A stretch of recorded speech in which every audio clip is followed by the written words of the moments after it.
Good afternoon, everybody. This is your boy D. Cots coming to you from the GameTimeNetwork.org. Here to have some fun today, enjoy ourselves a little bit. I'm definitely excited about the show, what we're going to be doing today, talking about some of the things that are important to many of us, which is a good thing, not a bad thing, a good thing. So, I want to start off talking about first and foremost.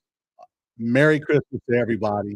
Hope you're having a good holiday. I hope things are going well for you as a family and individually. I do hope that for sure. It's important that we come together and rejoice and have some fun together with people during this time. So I want to make sure I shared that. The other thing is I want to share some thanks to my guy, Matt Gaddis, who's our sponsor, one of our first sponsor. Known Matt for 20 plus years, good, strong friendship. And I'm really excited about partnering up with him as this year continues. We also have Wired to the Nine as our second sponsor. They've come alongside us to help us out a little bit. If you've got any low voltage needs, or cameras in your home, those type of things, please reach out to those folks and see what they've got as an opportunity for you to improve your home business or anything else. So I wanted to make sure I shared that with everyone. But without further ado, I'm pretty excited about how things have gone on with sports, football, basketball, how things are panning out. I want to start off. I want to talk about the CFP, and I want to put a bow on this. There's been a lot of upheaval, a lot of anger, a lot of unhappiness with regard to what's going on with the brackets. Today is we're going to end all of that. It's facts over feelings. The committee chose the teams they chose. The teams played what they played. The teams that people were upheaval about, some of them lost, some of them won. If your team won, congratulations to you. I hope things continue to work well for your team, and I hope to have the success you want. If your team isn't in it, enjoy it. It's football, and it's a waning thing. Next month, it's pretty much it for football for us until September. So keep that in mind as you're having your complaints and your challenges with regard to what's going on. Second part of that is this: the games last week, some of them were close. I get it. Some of them were close, and you can always say, "I told you so." But what I'm not going to allow, not going to entertain, is when I hear people say, "Well, that team, there was no way they should have been in there anyway," when they never said it before. Texas A&M lost to a University of Miami team that has one of the best defenses in the country. They've gotten better over the years. They beat Notre Dame. Okay, they belong. They had one loss in the SEC. Period. Get over it. They lost. Teams lose this coming week. Not this weekend, but next weekend. There's going to be some teams lose. It's going to be an ACC team lose. It's going to probably be a Big Ten team lose. Who knows? But what matters is the enjoyment of the team and sharing the facts over the feelings. Your feelings are, hey, I love the Big Ten more than I love the SEC, or vice versa. That's your feeling.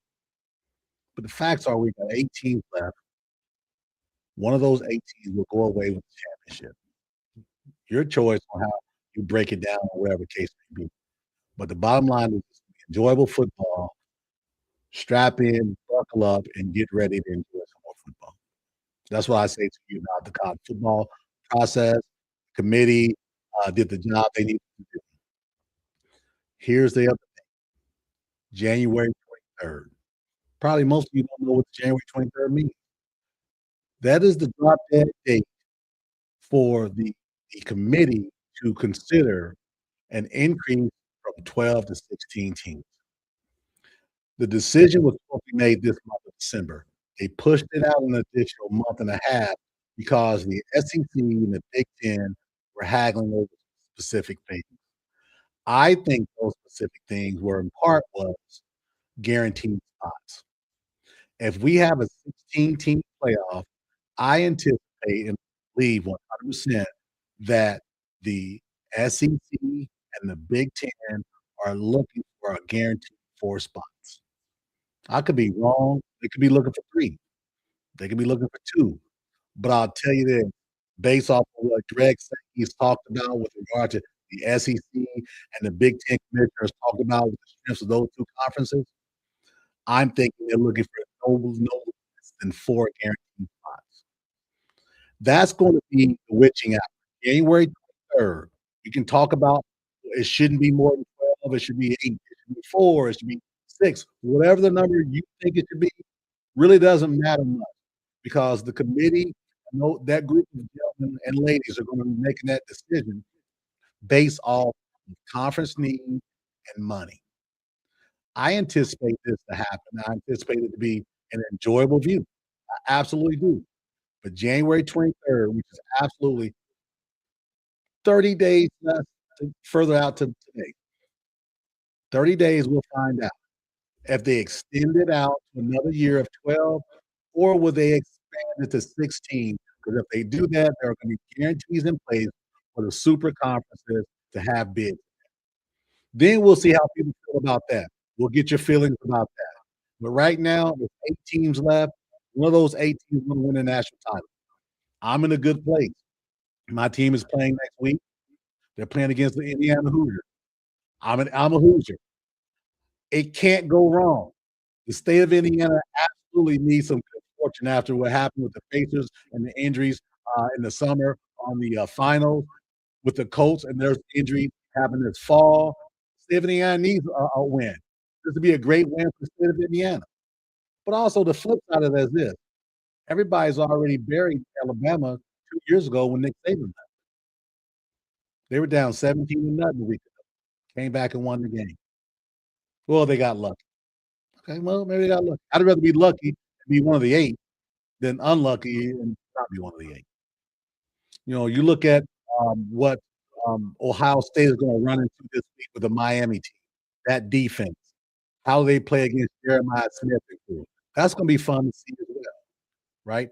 Obviously, the Indiana-Alabama matchup is great because both coaches coach at the other university. Are there any ill effects? Are there any great feelings that you got going on? Yeah, we give the coaches speak, but let's see how they really feel deep down inside when the ball is out there and it's kicked off, and see what Kurt and Kalen are going to do at that point. 2 masterminds, right? One is an offensive mastermind, one is a defensive mastermind. Let's see what breaks. I'll be interested to see how all that shakes out, and I'll be ready for all the smoke one way or the other. Okay. So just want to put a poll on this college football talk. We've got our feelings. That's what they are. The facts are we got 8 wonderful teams left in, and one of them's going to be a winner. Is it Ohio State? Back-to-back winner in this dynamic. Pretty doggone good. We just don't know, but we'll find out soon enough. We've got about 3 weeks, and we'll see what happens. So going on to the next subject I want to hit on is the NBA, and just more specifically, Draymond Green. This past week, Mr. Green utterly disrespected his coach, his teammates, the organization. Not first by yelling at his teammates and coach, but first by disrespecting the opponents they were playing against the other night, along with the referee. Using the type of language that's so disrespectful and disingenuous, cursing out referees to a point of where they almost wanna ignore him.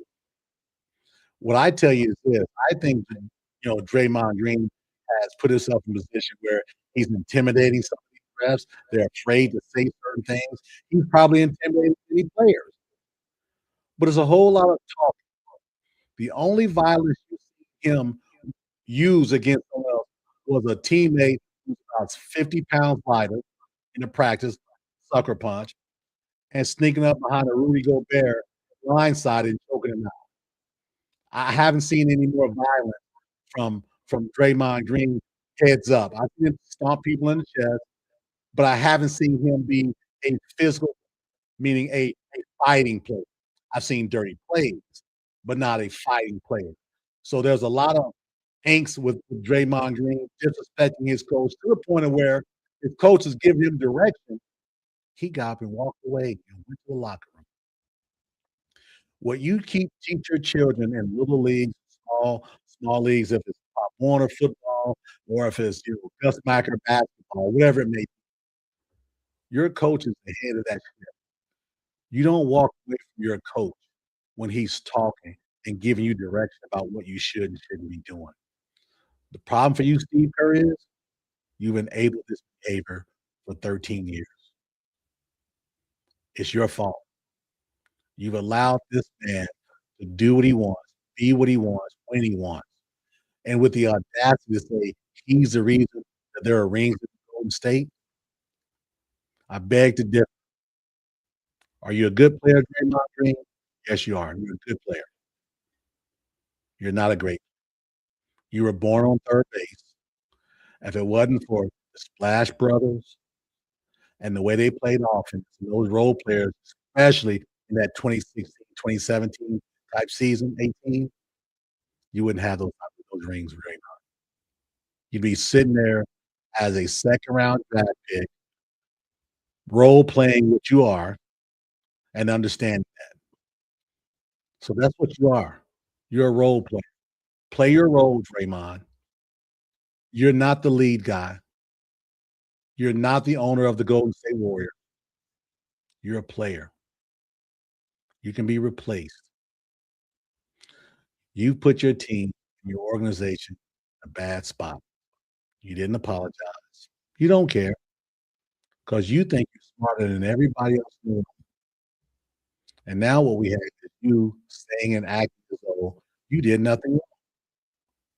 Your coaches has dismissed that behavior, saying that he wasn't gonna put you back in the game anyway.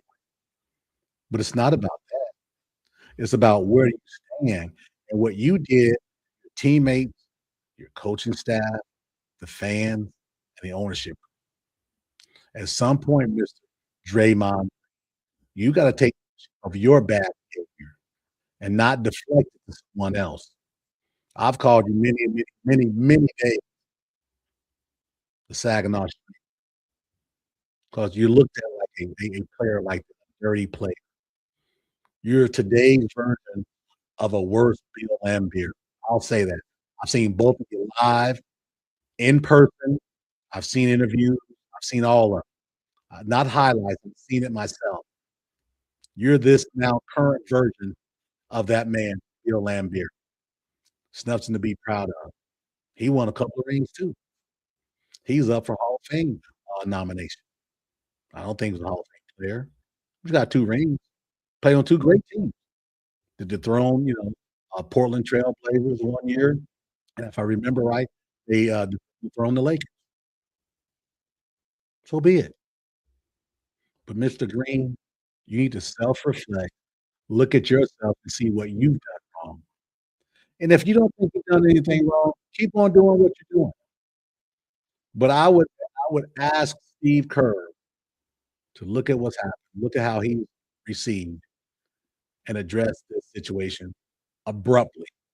If it means a suspension, if it means a fine, if it means sitting him down and letting everybody see these things sat down, do whatever you gotta do. But at this point, it doesn't matter. You're in a situation right now where you've made these decisions, you allowed these things to happen, and this is what you have. I'm not a fan of Draymond Green. It's unfortunate that the great Steph Curry has to sit on a bench and watch this fool act ignorant. This man cussed out a referee, called him MFing blank, all type of names when there are small children on the sidelines right there. Parents pay a lot of money to be there those games, and you're cussing out referees like they're pieces of garbage. If those referees responded to you, Draymond, like that, how would you feel? What would people say about a referee saying something about you as a player? Oh, it'd be all type of mess. So there's a point in time where, Draymond, you can't get away from that anymore. You're on the backside of your career. You're hanging on by a thread. You've got your podcast. You love yourself. You love who you are. That's great. But at the end of the day, Draymond, you're an NBA player right now, and your team is depending on you to play a role for that team. Your role. You're a role You're not option 1, 2, 3, hell, even 4. Play your role. Rebound, play tough defense, try to scare people without putting your hands on them and see what happens. Jimmy Butler came to Golden State to win a title. How do you think Jimmy Butler's feeling right now? What do you think Jimmy Butler is saying to himself? "Man, did I make a mistake coming here? I don't know. Maybe he did, maybe he didn't. But right now, it looks like you made a mistake, Jimmy Butler. Yeah, you got your extension, your contract, making over 50,000,000 a year. If that's what you wanted, great. But what you said was you wanna win a ring. Had to win a ring, playing with the great Steph Curry. The Golden State lure is blowing up in smoke right now because of the Saginaw Strangler has made it about him. When you disrespect humans, not just your opponent, you're talking about referees, fans, children, disrespect, cussing them out. There's no place for that, Mr. Green. I hope they deal. They won't. They'll let you do what you do. It'll be what it is, and you'll keep on going, and you'll keep doing what you do until you retire. Then you're gonna transition into the media, and then you're gonna act like you know everything. You're gonna be the smartest, nicest guy in the world. But those that don't know, and we know you're not that guy, Draymond. We know you're not that guy. Yeah, you got your people who love you, but you do the hard work. Yeah, from a playing perspective, you're probably a good version of Kurt Rambis. I don't give you much love. If you want somebody wants to debate that, that's fine. But take away the fact you say rings. Take away the rings, and let's talk about the player itself. And we can see where we go. So with that said, I don't wanna continue to belabor the point about, the thuggery of the Saginaw Strangler. I wanna talk about the NBA, what it's become right now. The NBA has become a moving target of athleticism and play on the haven't seen this type of athleticism in my life. I don't like the fact that players fall on the ground to get touched, I get that. But these players play athletically. They're allowed to do more than the past players were ever allowed to do. You've seen those clips where guys taking 4 steps and it's not called a travel. If they're allowing him to do it, they're allowed to do it. I can't change that rule. You can't change that rule. He can't change that rule. So we're in it for the long haul. So appreciate what it is. It's a different game than the '70s, '80s, and the '90s, and the early 2000s. So don't try to compare it. I don't wanna hear you say, "This player couldn't do this in this era. This player couldn't do this in this era." Different factors are involved. There's a lot of leeway being played in the defensive side in the '70s, '80s, and '90s that's not allowed here. There's offensive leeway being given now that wasn't given back then. So they're not the same games. So the comparison should probably be paused because 'cause they're not real. You can't compare the 2. Different eras, different times, different expectations. Money has made a difference. Player empowerment has made a difference. Freedom of movement has made a difference. Athleticism has made a difference. The way these guys work out has made a difference. The way they take care of their bodies. So, there's too many factors involved to say, "This guy couldn't do this." So, I just ask that you all would say, maybe that's a decent point." But if there's something to debate, we can talk about it and share those thoughts without a doubt. Because I think it's important to have those adult conversations as opposed to, "You're a hater because you don't like this player." I could care less. What I care about is the game and wanted to get it back to where people love the game of basketball. This Christmas, just tomorrow, they're gonna be competing with the NFL. They should absolutely smoke the NFL. All the games on Christmas for the NBA are highlight games. All the games for the NFL are low life games. I don't think anyone playing tomorrow is in the playoff hunt. Talk about wetting the bed, NFL. You started the season off with Kansas City, Baltimore, others alike.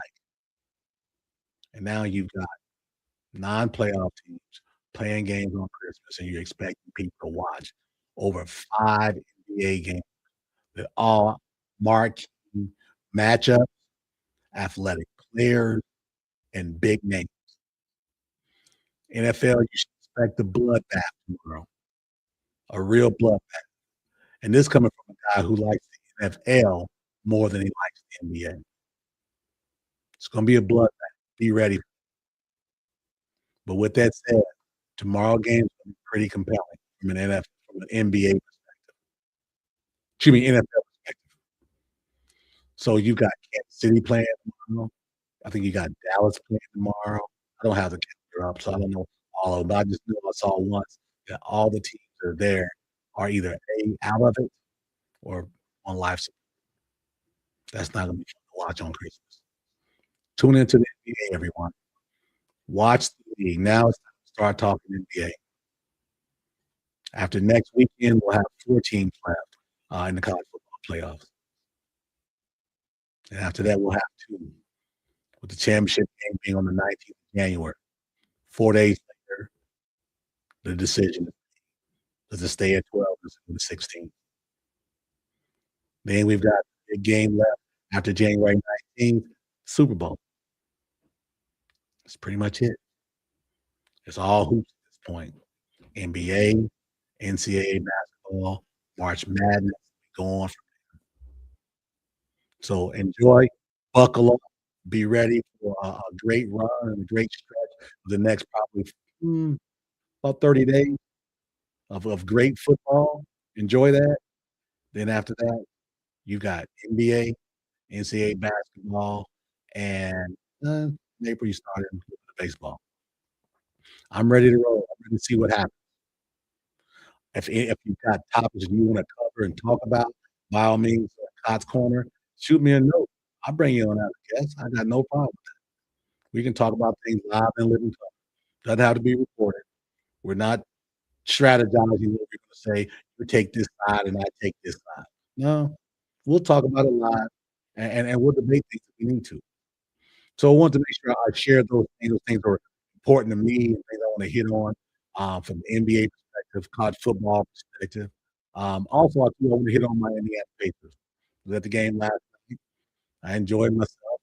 I had Tornado and Todd Jr. with me. I had my ex-good friend Reggie Sykes with me. Had a good time. Pacers took a loss. They were never in the game. They got players out there on the court that shouldn't be in the NBA playing, but they are.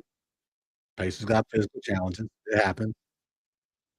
I'm prepared to say, Pacers, continue to play your young players. Play hard. Don't give up.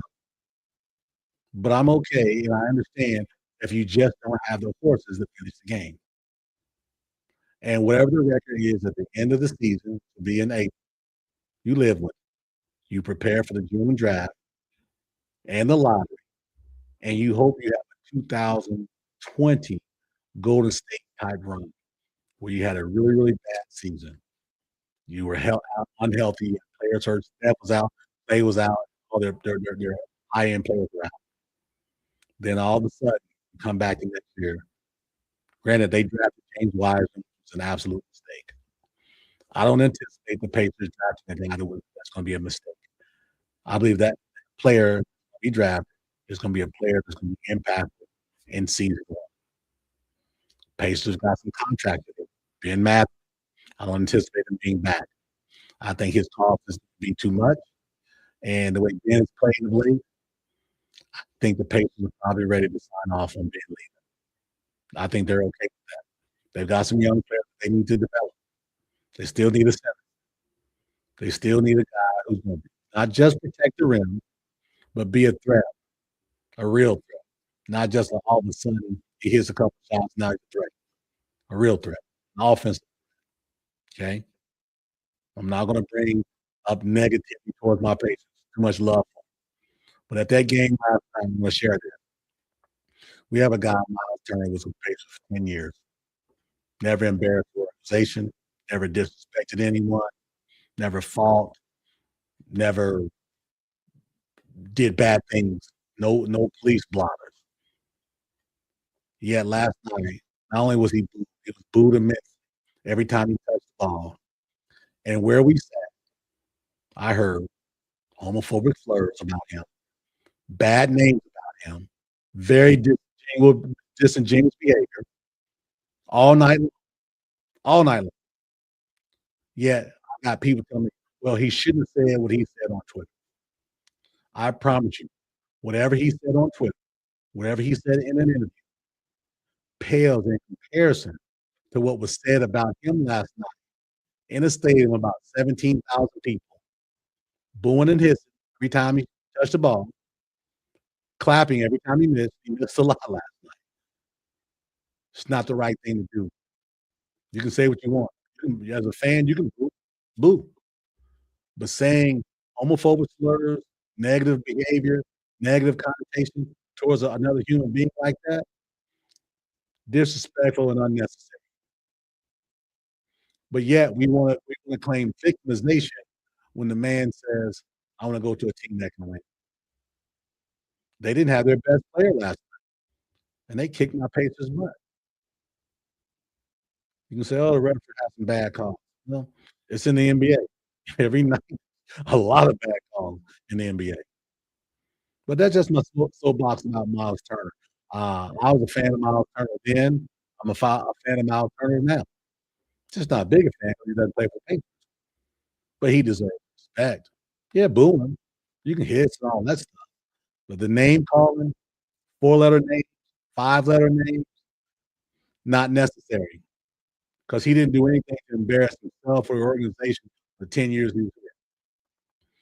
Like I've said before on a call like this before, I think I've seen probably 150 a game Miles games in person. Never once saw him stick his middle finger up, grab his crotch, do anything negative towards fans, no matter how bad he struggled, no matter how bad even some of the fans were booing him then. Never. So Imma give the man respect.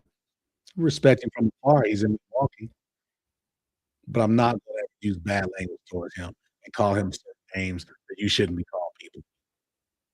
But that's just my cotton soapbox right there. Didn't wanna be on very long. I did wanna share information with regard to the Christmas season, the NBA wrap up, putting a bow on the college football playoff, how you feel about who should and who shouldn't be in there. I don't care how you feel, 'cause that's what it is. 8 teams are left. NFL playoffs. We thought Baltimore was gonna be there. Woo. We thought Kansas City. Woo. Oh, Cincinnati. Woo. Dallas. Some people thought Dallas. Isn't that right, Isaiah? Woo. You just never know. Philadelphia Eagles are in turmoil right now, but they're 10-5, and if you said after 15 games at the beginning of the season, if you'd be okay with Philadelphia Eagles being 10-5, you said yes, if you're a fan of Philadelphia Eagles. But look out for the Rams. Look out for the Denver Broncos. Look out for those Seattle Seahawks. This thing is heating up, and it's gonna be fun to see it down the stretch. Not gonna take up much more of your time. I do wanna send my special shout out to my co-hosts, Isaiah Hawk and Ramon Stallings. We started this thing April 1st of this year. We started by just having a little bit of fun on Zoom. It's grown. We've added sponsors. We've added upgrades to our equipment. We've have a bigger outreach than we had. We've touched on a lot of milestones. We've touched on a lot of important people in sports media.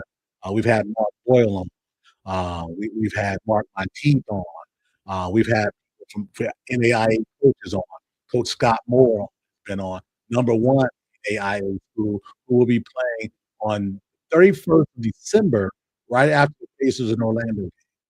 I'll be there. So we got a lot of good things going on. We hope that the new year comes along and we got even better things going for us.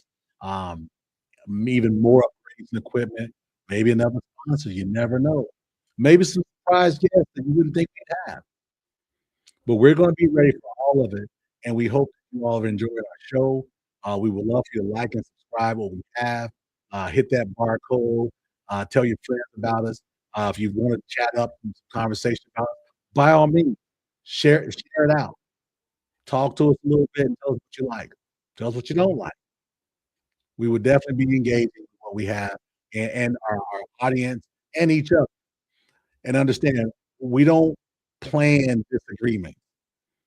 We go natural on this piece, and we all have thoughts and feelings about what we believe in. Ramon's an Ohio State fan. Yeah, I know he's a loser and he's a knucklehead. He's an Ohio State fan, and I appreciate the guy. At least he's not. Isaiah, not so much. He's a Cowboys fan today, Chargers fan next week. He's a Holmes fan this week. You just never know. But we know he loves the NBA. He loves talking NBA more so than I do, but that's okay. We know he's a Lakers fan. There's not gonna be Armageddon if Oklahoma City gets the number 1 pick this year. It's the NBA. You're not gonna have 5 max players. It's not gonna happen. So settle down, Francis. It's gonna be okay. It's not gonna be Armageddon just 'cause you want your Lakers to have a dynasty. Those days are over. If there's not gonna be a dynasty in Indianapolis, I'm okay with it being in Oklahoma City. Yes, he's a foul baby. You know who I'm Yes, he is. But he and about 90 other players in the NBA are foul haters. So he's not alone, but that's okay. Come end of January, going into February, it's all NBA, and that's where Isaiah's gonna have his fun. We all gonna have our fun. So with that said, I really appreciate everybody being part of the show, listening, sharing things, have my music going a little bit, try to little background a little bit. See here. Little acoustic music there just to say goodbye. Then I got a little daydreaming going. Like that too. More things to come when it comes to music as well too. So this is your boy Cots signing out. Thank you for watching. Thank you everyone. Thanks for our sponsor, Matt Gaddis, State Farm Insurance, Wired to the Nines. Without you all, we couldn't do this. Appreciate the support and love, everybody. Have a Merry Christmas. Be safe out there. God bless you. And of course, at the end of the day, roll tide.